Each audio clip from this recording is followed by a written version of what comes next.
Shalom. Bisa lebih kencang shalom Bapak Ibu. Berapa banyak yang sukacita hari-hari ini, bisa saya lihat tangannya. Yang sukacita tepuk tangan yang keras buat Tuhan. Mari katakan haleluya. Bisa lebih kencang lagi, katakan haleluya. Lagi haleluya. Terakhir haleluya. Tepuk tangan lagi buat Tuhan, haleluya. Baik, senang bisa ketemu dengan Bapak Ibu Saudara semua. Doa saya semuanya dalam keadaan yang baik-baik saja. Dan doa saya semuanya dalam keadaan yang sehat-sehat saja. Loh, enggak ada amin. Nah, sehat rohaninya, amin gitu loh.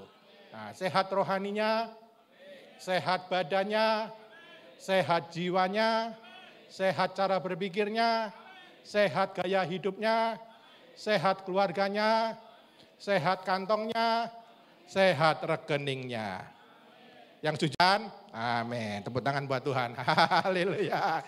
Baik, hari ini Bapak Ibu Saudara, selama sebulan ini Bapak Ibu Saudara di gereja kami, kami sedang membahas Roma 8 ayat 28. Sebab itu izinkan Bapak Ibu Saudara hari ini saya akan menyampaikan firman Tuhan yang benang merahnya adalah Roma 8 ayat 28. Baik, dan hari ini tema khotbah kita adalah mengatasi overthinking. Yuk sama-sama katakan 1, 2, 3.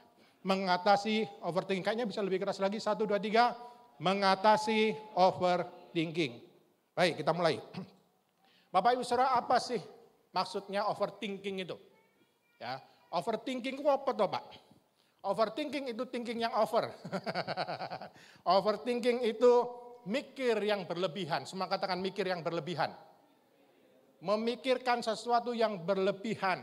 Dan perhatikan Bapak Ibu, sesuatu yang over, sesuatu yang berlebihan itu tidak baik. Loh, gak ada setuju? Apapun yang berlebihan itu tidak baik. Yang setuju katakan amin. Oke, contohnya begini, multimedia, yuk ikuti saya. Contohnya gini, Bapak Ibu Saudara, orang nyapa selamat pagi itu baik enggak? Selamat pagi, baik enggak? Selamat siang, baik enggak? Coba perhatikan. Amsal 27 ayat 14 berkata demikian. Siapa pagi-pagi sekali memberi selamat dengan suara nyaring, hal itu akan dianggap sebagai kutuk baginya. Perhatikan Bapak Ibu. Orang bilang selamat pagi, kalau disampaikan dengan halus, kalau disampaikan dengan pas, tidak berlebihan, itu yang dengar senang. Betul? Tapi kalau ngomongnya selamat pagi itu disampaikan dengan uraan, selamat pagi! Misalnya gitu. Pagi-pagi disampaikan dengan uraan, dengan suara keras. Saya percaya yang dengar bukannya senang tapi malah sebel. Betul? Ini ngucapin selamat pagi, tak ngamuk Bang Igi. Betul ya? Enggak enak terdengarannya karena berlebihan. Contohnya lagi, Bapak Ibu Saudara makan madu itu baik apa enggak? Ayo, makan madu itu baik apa enggak? Tapi tahukah Bapak Ibu Saudara, kalau makan madu berlebihan, pagi, siang, sore, malam, dalam ukuran yang banyak, itu jadi nggak baik. Betul ya? Contohnya apa? Amsal 25 ayat 16, perhatikan. Amsal 25 ayat 16 berkata demikian, kalau engkau mendapat madu, perhatikan, makanlah apa Bapak Ibu Saudara? Secukupnya. Betul ya? Secukupnya. Jangan sampai engkau terlalu kenyang dengan itu, lalu memuntahkannya. Makan madu itu baik, tapi kalau pas. Kalau secukupnya, kalau sesuai dengan porsinya, itu baik buat kita. Kalau makannya berlebihan, malah mengganggu pencernaan, dan malah bikin sakit. Setuju? Malah pencernaan jadi sakit, dan kita semua malah nggak dapat berkat dari madu itu. Betul ya Bapak Saudara? Yang setuju katakan amin. Kerja itu baik apa enggak Bapak Saudara? Kerja itu baik enggak? Kerja itu baik. Tapi kalau kerja itu berlebihan, sampai lupa pasangannya, sampai lupa keluarganya berantakan, kerjanya over, lalu keluarganya jadi berantakan, pekerjaan itu nggak jadi baik. Setuju? Bahkan nih, perhatikan. Kalau misalnya ada orang melayani over, pelayanan over, semua diambil, ada kesempatan lain diambil semua, sampai dia lupa sama keluarganya, anaknya sampai nggak punya hubungan yang baik dengan dia, sampai dia lupa dengan istrinya, sampai lupa menafkahi keluarganya, itu baik apa enggak? Enggak baik. Setuju? Kerja kalau sesuai porsinya baik. Pelayanan sesuai porsinya baik. Makan sesuai porsinya juga baik. Perhatikan, sesuatu yang over itu tidak baik. Setuju? Pak, aku ini kerja terus. Kepala jadi kaki, kaki jadi kepala. Loh, Bapak kerja di sirkus berarti. Kan jungkir balik, tahu Bapak Ibu. Sesuatu yang over itu nggak baik. Yang sampai sini gitu saya katakan amin. Begitu juga dengan mikir. Pak, Ibu, mikir itu boleh enggak? Mikir itu boleh enggak? Mikir itu kalau sesuai dengan porsinya, boleh. Kan Tuhan kasih kita otak untuk mikir. Betul ya? Tapi kalau Tuhan kasih kita otak untuk mikir, masuk enggak boleh dipakai. Betul ya? Boleh sesuai porsinya. Tapi perhatikan, kalau over mikirnya, itu enggak baik. Loh, enggak setuju? Setuju? Kalau berlebihan mikirnya, kalau sampai kepikiran terus, sampai membuat hidup jadi tidak imbang dan mengganggu aktivitas, sampai tidak bisa tidur, malah nggak baik, malah menimbulkan masalah baru dan menimbulkan penyakit. Betul? Bisa jadi stres. Betul ya, Pak? Dan orang kalau stres diikuti dengan penyakit-penyakit berikutnya. Betul? Penyakit lambung dan lain-lain. Tadi saya ketemu dengan Pak Dayat, dia cerita dulu waktu masih mudanya. Dia sempat stres, Bapak Ibu. Begitu stresnya sampai ngantem mata. Bapak Ibu pernah cerita sama Pak Dayat itu? Pak Dayat pernah cerita? Sampai ngantem matanya. Jadi perhatikan, orang kalau berpikir terlalu over, ada sesuatu yang tidak baik dalam hidupnya. Kesehatannya terganggu, hubungannya dengan keluarga terganggu, hubungannya dengan Tuhan juga terganggu. Bahkan perhatikan Bapak Ibu. Matius 6 ayat 27 berkata demikian, overthinking tidak akan pernah dapat memperpanjang umur kita walau sedetik saja. Malah yang terjadi, overthinking itu bikin stres, bikin mumet, bikin sariawan, bikin deg-degan, bikin orang ngamuan, malah memperpendek umur. Betul? Setuju ya Bapak Ibu Saudara? Sampai sini setuju dengan saya? Coba perhatikan ini Bapak. Lihat. Kepala. Pikiran yang menolak diam, overthinking yang tak kunjung reda, seringkali menjelma jadi apa Bapak Saudara? Jadi sakit kepala, jadi migrain dan lain-lain, gara-gara terlalu overthinking. Tubuh seperti berkata, berhentilah sebentar, ojo mikir terus, mandekos dulu, aku tak sanggup terus menahan bebanmu. Perhatikan Bapak Saudara, orang yang overthinking itu tidak baik. Multimedia, berikutnya. Jadi Bapak Ibu Saudara, overthinking itu adalah kondisi ketika seseorang atau kita memikirkan suatu hal secara berlebihan dan terus-menerus, terutama untuk hal-hal yang negatif. Perhatikan Bapak Saudara, orang kalau overthinking yang dipikirkannya apa? Yang positif? Jarang. Yang sering dipikirkannya adalah hal yang negatif. Betul? Bapak Saudara nggak pernah overthinking di sini? Semuanya oke-oke aja? Wah, puji Tuhan. Hari ini kita belajar, siapa tahu besok-besok ada overthinking, Bapak Saudara bisa tahu cara solusi menghadapinya. Perhatikan, terutama hal yang negatif atau masalah yang belum tentu terjadi. Belum terjadi dipikirkan Bapak Saudara, belum terjadi begitu ketakutan Bapak Ibu Saudara. Itu namanya overthinking. Hal ini biasanya menghasilkan apa Bapak Ibu Saudara? Menghasilkan apa? Kekhawatiran dan ketakutan dalam hidup. Karena terlalu banyak berpikir, karena overthinking, maka yang muncul adalah khawatir dan ketakutan. Berapa banyak Bapak Ibu Saudari kita, khawatir itu muncul dari pikiran yang terlalu over dipakai. Ini gimana ya, nanti gini loh aku takut, nanti ini gini. Terlalu dipikirkan, jadi khawatir dan jadi takut. Dan perhatikan Bapak Ibu Saudara, overthinking bisa terjadi pada semua orang. Bisa terjadi pada orang tua, bisa terjadi pada anak muda. Bapak saya tahu anak muda sekarang banyak yang stres. Gen Z banyak yang stres, banyak yang khawatir, banyak yang takut. Pria, wanita. Bapak saya pendeta, bisa nggak overthinking? Bisa enggak? Pendeta juga bisa overthinking. Pendeta juga bisa khawatir, bisa takut. Semua orang bisa overthinking. Selama, perhatikan, Karena gini, selama dia tidak bisa mengendalikan pikirannya. Selama orang itu tidak bisa kendalikan pikirannya, dia akan selalu overthinking, dan overthinking akan menghasilkan kekhawatiran dan ketakutan, kesehatan terganggu, relasi jadi kacau. Yang sampai sini mengikuti saya katakan amin. Oke? Itu adalah openingnya. Sekarang kita belajar, kita akan belajar 3 hal bagaimana caranya kita mengatasi overthinking. Ya, perhatikan. Yang pertama, semua katakan pertama.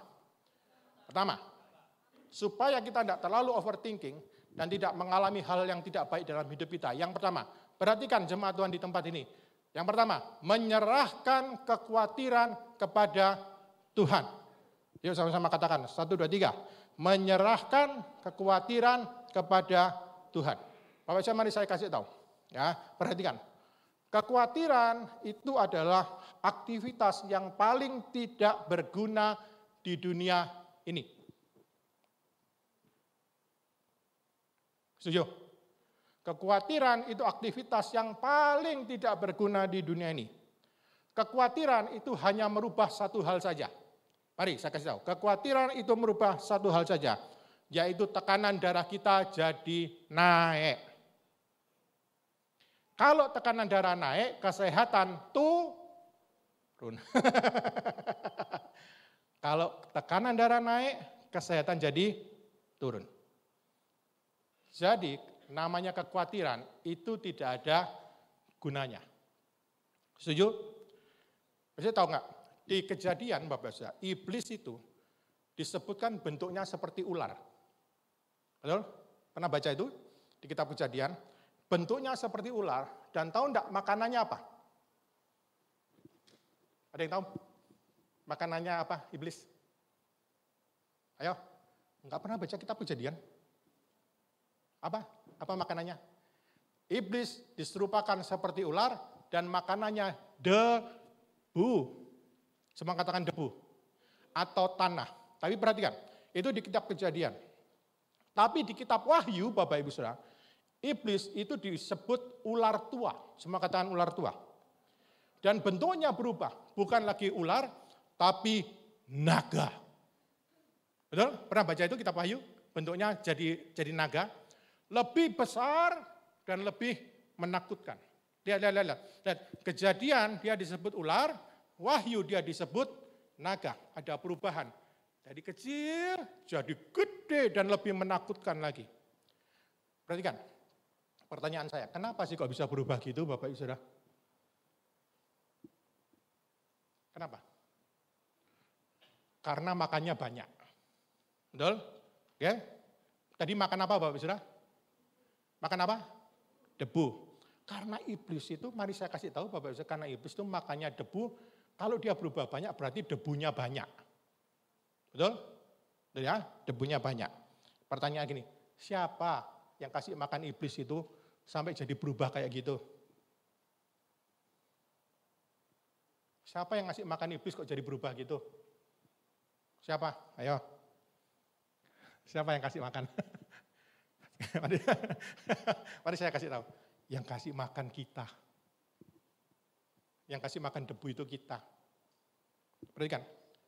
Tiap kali kita melakukan hal-hal yang bukan dari Tuhan, kita memberi makan debu pada iblis.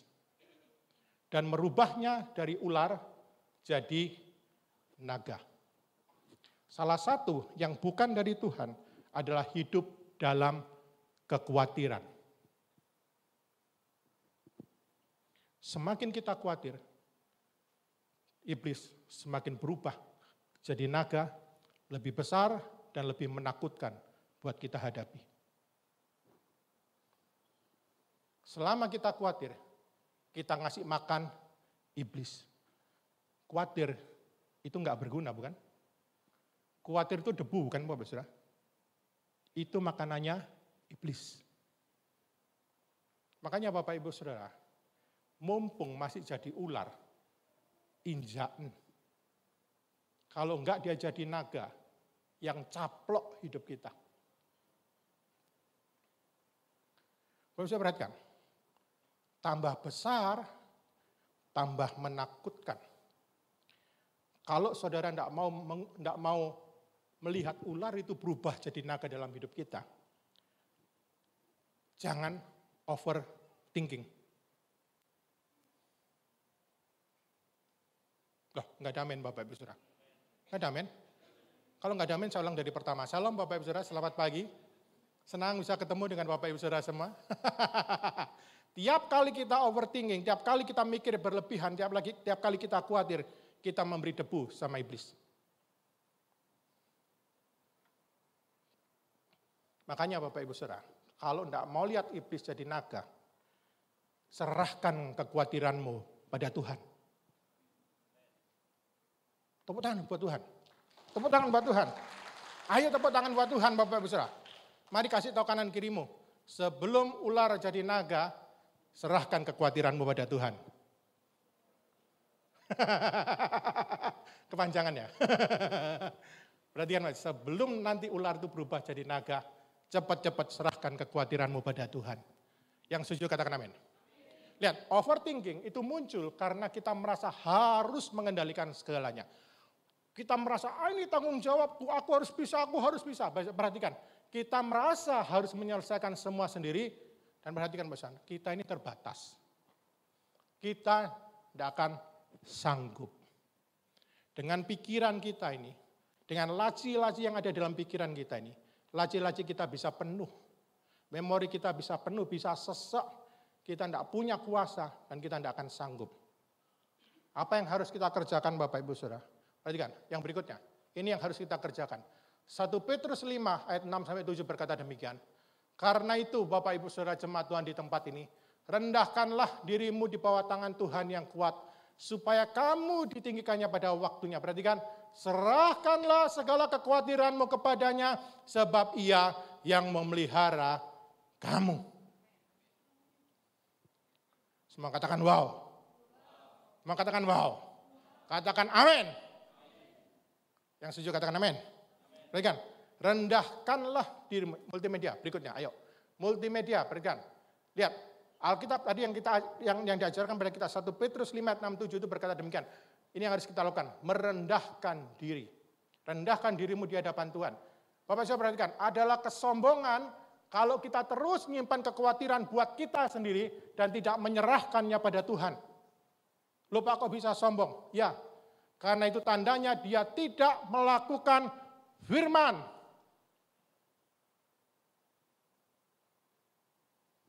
Ternyata sombong itu bukan hanya posisi, bukan hanya kekayaan. Orang sombong itu kalau nyimpan kekhawatiran buat dirinya sendiri. Seolah-olah Tuhan itu tidak mampu menolong dia. Aku bisa Tuhan. Itu orang sombong. Kekhawatiran kita yang tidak kita serahkan pada Tuhan, itu tandanya kita bukan pelaku firman. Tahu kenapa?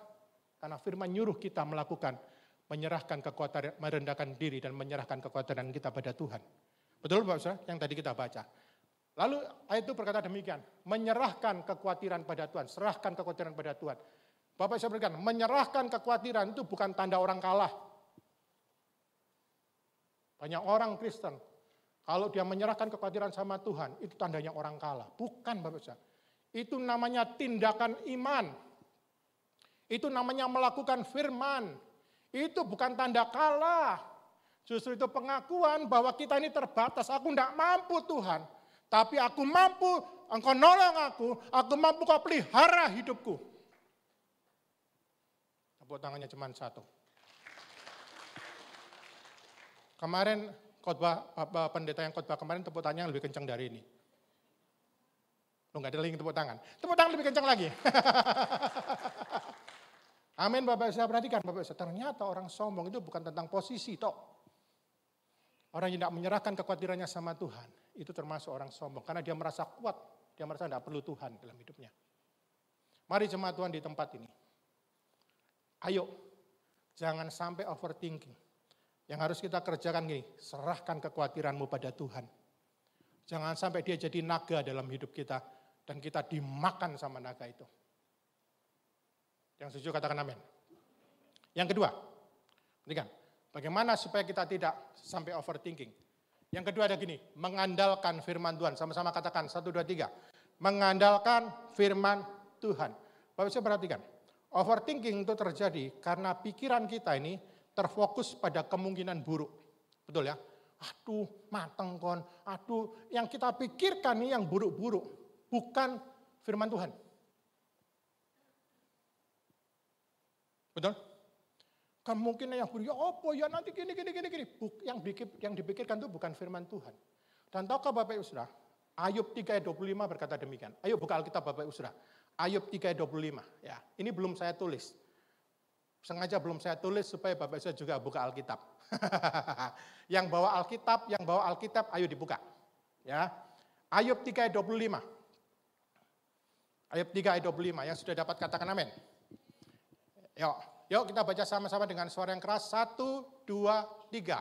Karena yang kutakutkan itulah yang menimpa aku. Dan yang kucemaskan itulah yang mendatangi aku. Perhatikan Bapak Ibu Saudara. Waktu pikiran kita dipenuhi dengan ketakutan dan kecemasan akan hal yang buruk. Perhatikan, mari saya kasih tahu. Justru hal yang buruk itu yang akan terjadi.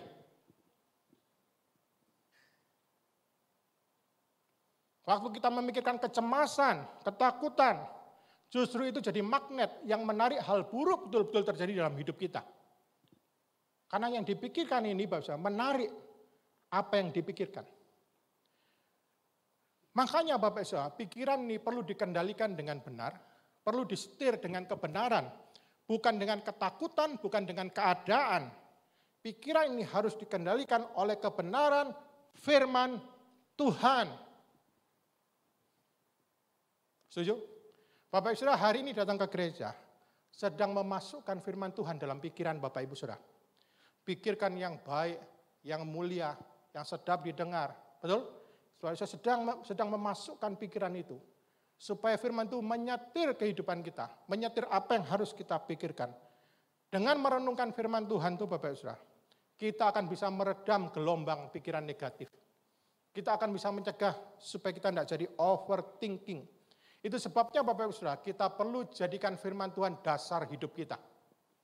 Yang setuju katakan amin. Firman Tuhan harus jadi dasar hidup kita, bukan yang lain. Bukan cerita orang, bukan kata orang, tapi firman Tuhan harus jadi dasar dalam kehidupan kita. Matius 7 ayat 24 sampai 25. Ayo multimedia. Matius 7 24 sampai 25 berkata demikian. Perhatikan, setiap orang yang mendengar perkataanku ini dan melakukannya, ini Yesus yang bilang Bapak Ibu Saudara, mendengar dan melakukan firman Tuhan, ia sama dengan orang yang apa Bapak Saudara? Yang bijaksana, yang mendirikan rumahnya, yang mendirikan hidupnya di atas batu. Kemudian turunlah hujan dan datanglah banjir. Lalu angin melanda rumah itu, tetapi rumah itu tidak rubuh sebab didirikan di atas batu. Hidupnya tidak rubuh sebab didirikan di atas firman Tuhan. Bapak Saudara nanti baca sendiri Bapak Saudara, perhatikan. Bapak Ibu Saudara tidak perlu Bapak Ibu Saudara tarik. Selama kita hidup yang namanya hujan, banjir, dan angin itu pasti ada. Betul? Mau dia hamba Tuhan, mau dia jemaat biasa, mau dia pelayan Tuhan, mau dia anak sekolah, mau siapapun itu. Selama kita hidup Bapak Ibu Saudara, yang namanya hujan, yang namanya banjir, dan angin itu pasti ada. Betul? Tapi bedanya gini, tapi orang yang dasar hidupnya firman Tuhan, dia pasti sanggup bertahan. Loh, enggak ada amin Bapak Ibu Saudara. Amin. Tapi orang yang bijaksana, yang pikirannya dipenuhi firman Tuhan dan mengaplikasikan firman Tuhan dalam hidupnya, itu hidupnya kuat. Kalau ada angin persoalan, kalau ada banjir persoalan, kalau ada hujan persoalan, dia akan sanggup bertahan. Beda dengan orang yang hanya mendengar dan tidak melakukan. Itu sebabnya Bapak Ibu Saudara, mari saya dorong Bapak Ibu Saudara, baca firman tiap hari dan lakukan firman tiap hari. Firman Tuhan itu bukan novel. Bapak Ibu tahu novel? Pernah baca novel? Pernah baca novel? Gini, kalau orang baca novel, sekali dia baca, dia berhenti baca. Dia tidak mau baca lagi, aku sudah tahu ceritanya. Firman Tuhan itu bukan novel. Firman Tuhan itu makanan jiwa. Tambah dimakan, tambah kuat. Tambah dimakan, tambah sehat. Rohanimu sehat, jiwamu sehat, pikiranmu sehat karena firman Tuhan. Amin. Jangan sampai satu hari pun lepas dari firman Tuhan. No Bible, no breakfast. Enggak baca Alkitab, jangan sarapan. Oh, aku langsung makan siang, Pak. Bukan gitu juga maksudnya. Baca firman tiap hari, biar kuat. Lakukan firman tiap hari, aplikasikan. Kalau enggak ngerti, tanya Tuhan. Tuhan apa ya Tuhan? Ini ayat ini apa bunyinya, maksudnya apa? Terus renungkan, terus renungkan. Kita diajar kok merenungkan firman Tuhan. Tahukah Bapak Ibu merenungkan firman Tuhan itu kapan? Baca Alkitab siang dan malam, sepanjang hari. Renungkan, tanya Tuhan, Tuhan apa maksudnya Tuhan? Tuhan kita ini hidup, Roh Kudus hidup, dia akan bekerja dalam hidup kita, dia akan jelasin apa yang kita tidak tahu. Betul enggak? Kalau saya pernah mengalami satu ayat tidak mengerti, dan tiba-tiba Tuhan buka, Tuhan singkapkan, Tuhan ungkapkan, ini loh artinya. Pernah Bapak saya mengalami itu? Saya percaya Bapak sudah pernah mengalaminya. Makanya Bapak Saudara, ayo jadikan dasar firman Tuhan itu dasar dalam hidup kita. Supaya kita kuat. Baca Alkitab tiap hari. Semua katakan baca Alkitab tiap hari. 1, 2, 3. Baca Alkitab tiap hari. Coba salami kanan kiri Bapak Ibu. Katakan yang ngantuk-ngantuk disenggol. Pak, sekarang waktunya baca Alkitab. Bilang kita. Kasih tahu kanan kirinya. Ayo. Kasih tahu kanan kirinya. Baca Alkitab tiap hari. Baca Alkitab tiap hari. Lakukan firman Tuhan tiap hari. Lakukan firman Tuhan tiap hari. Aplikasikan firman Tuhan dalam pekerjaan, aplikasikan firman Tuhan dalam sekolah, aplikasikan firman Tuhan dalam keluarga, dalam hubungan dengan anak, dalam apapun kehidupan kita, belajar mengaplikasikan firman Tuhan di dalamnya. Amin. Karena Alkitab bukan novel. Alkitab makanan jiwa. Setuju? Mau Bapak Ibu tidak overthinking? Mau? Lihat, jadikan firman Tuhan dasar hidup kita. Andalkan firman Tuhan. Sudah 2 kita pelajari. Masih ingat yang pertama apa? Ayo. Masih ingat? Kalau ingat yang pertama tadi hadiahnya sepeda. Masih ingat yang pertama? Ayo coba. Menyerahkan kekhawatiran kita kepada Tuhan. Yang kedua apa Bapak Saudara? Mengandalkan firman Tuhan. Jadikan firman Tuhan dasar hidup kita. Ya, hari ini ada 78 Bapak Ibu Saudara ya. Tapi karena saya pikir terlalu lama, terlalu panjang. Jadi kita batasi 3 saja. Pak, teluai ke apal. Mau 70. Yang terakhir Bapak Ibu Saudara. Supaya kita tidak overthinking. Berikan. Menguatkan iman. Yuk sama-sama katakan. 1, 2, 3. Menguatkan iman. Kita akan belajar dari seorang tokoh Alkitab yang pernah mengalami satu peristiwa dalam hidupnya, satu peristiwa genting di mana dia dalam keadaan terjepit. Orang itu namanya Daud. Perhatikan Bapak Ibu. 1 Samuel 30 ayat 6 berkata demikian. Dan Daud sangat terjepit, semua katakan terjepit. Terjepit, dia tidak bisa kemana-mana. Maju tidak bisa, mundur tidak bisa, ke kanan tidak bisa, ke kiri tidak bisa. Perhatikan. Karena rakyat mengatakan hendak melempari dia dengan batu. Bayangkan Bapak Ibu, rakyatnya sendiri mau melempari Daud dengan batu, mau melempari pemimpinnya dengan batu. Bayangkan Bapak ini rakyat apa toh? Masa pemimpinnya mau dilempari dengan batu? Seluruh rakyat itu telah pedih hati. Mereka kecewa sama Daud, mereka sedih sama Daud. Masing-masing karena anaknya laki-laki dan perempuan. Jadi anak-anak pasukannya, anak-anak rakyatnya Daud itu orang Israel, itu diculik sama musuh. Tetapi perhatikan, Daud menguatkan kepercayaannya kepada Tuhan Allahnya. Perhatikan Bapak Ibu. Ya.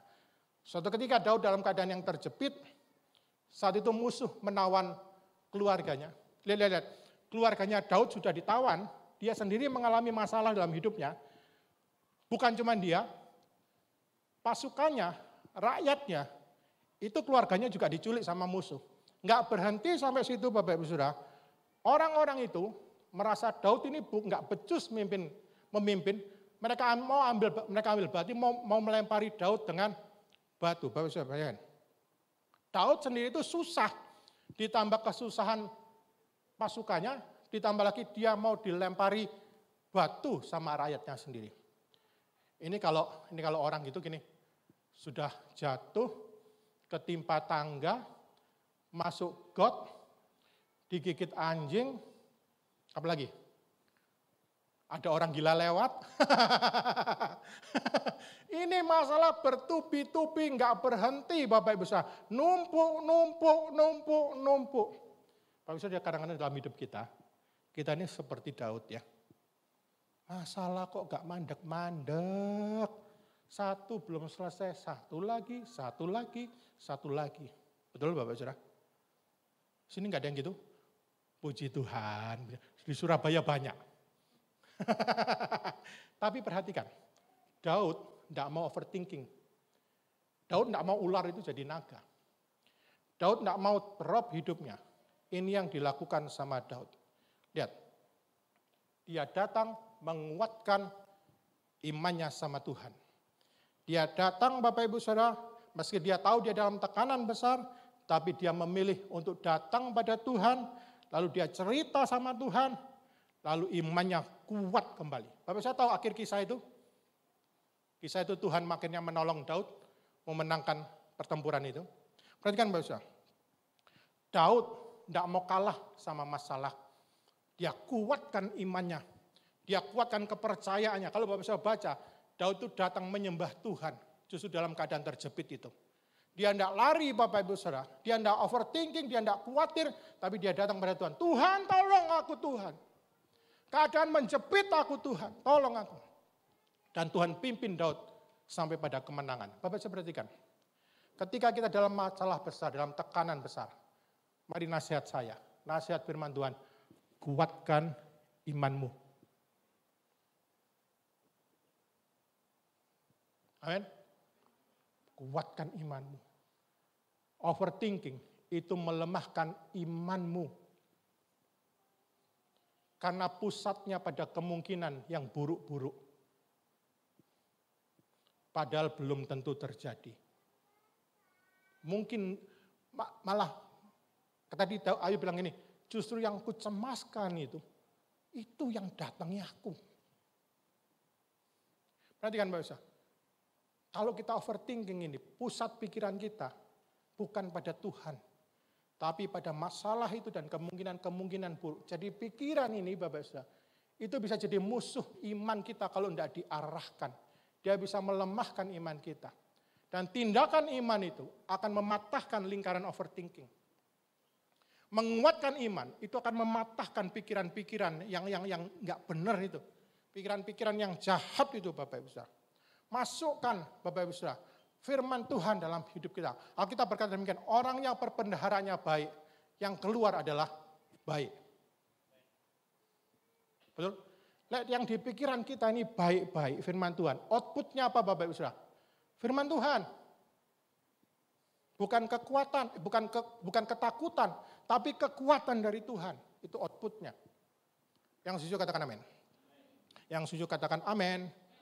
Lihat Bapak Saudara, 2 Korintus 10 ayat 5 berkata demikian. Ya, kami menawan segala pikiran dan menaklukkannya kepada Kristus. Ketika Bapak Ibu Saudara menghadapi sesuatu dan iblis mulai menyerang pikiran Bapak Ibu Saudara, tawan semua pikiran jahat itu dan taklukkan di bawah kaki Yesus. Tuhan, aku tidak mau khawatir, aku tidak mau takut, aku bawa persoalanku di hadapan-Mu. Tolong aku Tuhan. Tawan, taklukkan. Ada kata tawan, berarti kita harus menaklukkan. Berarti kita harus mengalahkan pikiran-pikiran jahat itu. Pikiran yang bisa melemahkan iman kita. Yang setuju katakan amin. 1 Korintus 10 ayat 13 berkata demikian. Pencobaan-pencobaan yang kamu alami, Bapak Ibu mari saya kasih tahu. Pencobaan-pencobaan yang kamu alami, yang kita alami adalah pencobaan-pencobaan yang biasa. Semua katakan biasa. Semua biasa katakan. Semua biasa. Tidak ada yang luar biasa. Ayo katakan. Boleh kita ulang. Semua biasa. Tidak ada yang luar biasa. Yang luar biasa adalah Tuhan Yesus. Tepuk tangan. Amin. Biasa, semua katakan biasa. Pencobaan biasa yang tidak melebihi kekuatan kita. Tidak melebihi kekuatan manusia. Sebab Allah setia. Tuhan tidak mungkin ninggalin kita. Tuhan akan pelihara hidup kita. Dan karena itu, Ia tidak akan membiarkan kamu dicobai melampaui kekuatanmu. Wah, ini janji Tuhan yang harus kita pegang. Tidak akan melebihi kekuatan kita. Setuju? Pada waktu kamu dicobai, perhatikan, Ia akan memberikan kepadamu jalan keluar. Ia akan berikan padamu solusi sehingga kamu dapat menanggungnya. Wah, semua katakan wow. Wow, semua gedung ada exitnya. Semua gembok ada kuncinya. Dan semua persoalan ada jawabannya dari Tuhan. Yang setuju katakan amin. Setuju? Pasti ada jalan keluar. Yang terakhir Bapak Saudara. Lihat, Roma 8 ayat 28 berkata demikian. Kita tahu sekarang bahwa Allah turut bekerja dalam segala sesuatu untuk mendatangkan kebaikan bagi mereka yang mengasihi Dia, yaitu bagi mereka yang terpanggil sesuai dengan rencana Allah. Bapak bisa perhatikan, ketika iblis berusaha menguasai pikiran kita dan membuat kita khawatir. Roma 8 ayat 28 berkata demikian. Aku tahu sekarang, bukan aku khawatir sekarang, bukan aku bimbang sekarang, bukan aku tahu besok, bukan aku tahu tahun depan, aku tahu sekarang, now. Aku tahu sekarang, Meskipun keadaan belum baik, tapi aku tahu, sekarang ini aku tahu, aku yakin, aku percaya bahwa Tuhan turut bekerja dalam segala sesuatu dalam hidupku, mau baik, mau buruk, untuk mendatangkan kebaikan bagi aku. Karena aku mengasihi Tuhan. Aku mengasihi Tuhan. Itu syaratnya. Kalau Bapak Saudara mau Tuhan turut bekerja dalam segala hal, ngasihi Tuhan. Setia sama Tuhan. Dan buat mereka yang terpanggil sesuai dengan rencana Allah, yang mau nurut sama rencana Tuhan, yang tidak maksakan rencananya sendiri pada Tuhan, tapi yang menurut Tuhan, terserah Tuhan, Tuhan mau bawa kemana, terserah Tuhan, aku nurut. Orang-orang seperti itu akan dapat mujizat Roma 8 ayat 28 dalam hidupnya. Saya mulai marah ini Bapak Ibu Saudara. Amin Bapak Ibu Saudara. Saya menguatkan Bapak Ibu Saudara, saya menasehati Bapak Ibu Saudara dengan firman Tuhan. Ayo Bapak Ibu Saudara, ada banyak janji Tuhan dalam hidup kita. Jangan khawatir. Jangan takut. Selama kita hidup tuh hujan, angin, banjir itu pasti ada. Tapi ada bedanya, kalau kita terus renungkan firman Tuhan, kerjakan firman Tuhan, kita bisa bertahan. Ada jalan keluar. Tuhan pasti tolong. Tidak ada yang luar biasa persoalan-persoalan itu. Karena Tuhan kita luar biasa. Tepuk tangannya kok cuma satu. Amin Bapak Ibu Saudara. Ayo Bapak Ibu Saudara. Iman. Kuatkan iman Bapak Ibu Saudara. Namanya persoalan itu selama kita hidup akan tetap ada. Betul? Tuhan gak pernah janjian sama kita. Kalau kamu ikut aku persoalan tidak ada. Tidak. Tapi yang Tuhan janji apa? Kamu akan hadapi persoalan bersama dengan aku. Aku akan nyertai kamu sampai selesai. Yang setuju katakan amin. Bapak Ibu mari. Yang terakhir, nasihat dari saya, isi terus pikiran kita dengan firman Tuhan. Dan percayai firman Tuhan, percayai janjinya Tuhan. Bahwa Tuhan Yesus itu tahu situasi kita. Tuhan tuh ngerti kok Bapak Ibu Saudara. Betul? Dia punya kuasa untuk nolong kita Bapak Ibu Saudara. Yakinkan dirimu bahwa Tuhan turut bekerja dalam segala hal untuk mendatangkan kebaikan buat kita. Pasti yang baik terjadi dalam hidup kita. Semua katakan pasti baik. Pasti baik. Percaya pasti baik. Yuk 1, 2, 3. Percaya pasti baik. Bapak Saudara yang hari-hari ini sedang mengalami pergumulan, sedang mengalami sesuatu yang berat. Bangkitkan imanmu. Percaya. Tuhan peduli, Tuhan memelihara, Tuhan tidak akan pernah tinggalkan kita. Tuhan akan tolong kita. Tuhan akan buat kita jadi pemenang dalam hidup kita. Muncul jadi pemenang dalam hidup kita. Ayo pegang firman Tuhan, dasari hidupmu dengan firman Tuhan. Makan firman Tuhan setiap hari, aplikasikan setiap hari. Jadilah orang bijaksana yang kuat saat menghadapi hujan, yang kuat saat menghadapi angin, yang kuat saat menghadapi banjir. Saya berdoa jemaat Tuhan, imannya kuat-kuat semua. Berani menghadapi persoalan bersama dengan Tuhan. Dan saya berdoa semuanya muncul sebagai pemenang.